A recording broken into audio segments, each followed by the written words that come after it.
Hello hi అండి, welcome back to my channel Dhanalakshmi BCM పిల్ల. ఎలా ఉన్నారండి? అందరు బాగున్నారా?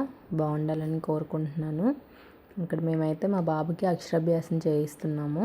అందుకోసం అని చెప్పేసి టెంపుల్కి వచ్చాము. పూజారి గారు స్లేటు అవన్నీ తీసుకొని అక్కడ అమ్మవారి దగ్గర పెడుతున్నారు.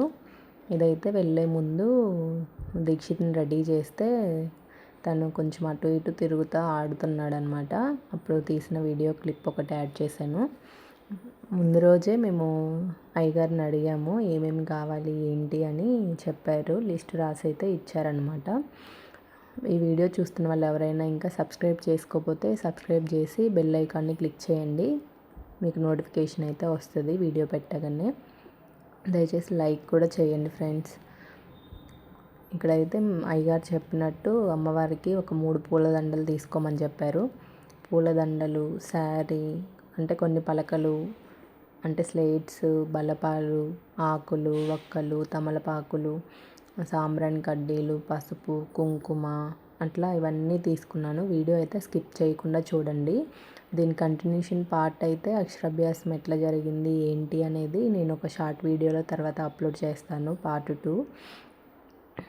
ఒక టవలు ఇవన్నీ అయితే తీసుకున్నాం అనమాట.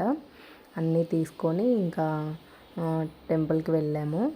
చాక్లెట్స్ కూడా చెప్పారు పిల్లలకి ఇవ్వడానికి. స్లేట్స్తో పాటు చాక్లెట్స్, కొబ్బరికాయలు అమ్మవారి దగ్గర కొట్టడానికి తీసుకోమన్నారు. అలాగే చెప్పినవన్నీ రెడీ చేసుకొని టెంపుల్కి అయితే వెళ్ళాము. అక్షరాభ్యాసం చాలా బాగా జరిగిందనమాట. దీని కంటిన్యూషన్ పార్ట్ కావాలి అంటే కామెంట్ చేయండి, షార్ట్ వీడియో అప్లోడ్ చేస్తాను. కొన్ని విడిపూలు కూడా తీసుకున్నాము. అక్కడ అమ్మవారి దగ్గర అర్చన అభిషేకం చేయడానికి కావాలి అని చెప్పేసి తీసుకోమని చెప్పారు. అలాగే తీసుకున్నాము. ఈ వీడియో కానీ నచ్చినట్లయితే లైక్ చేయండి, షేర్ చేయండి, సబ్స్క్రైబ్ చేయండి. Okay, thank you for watching this video.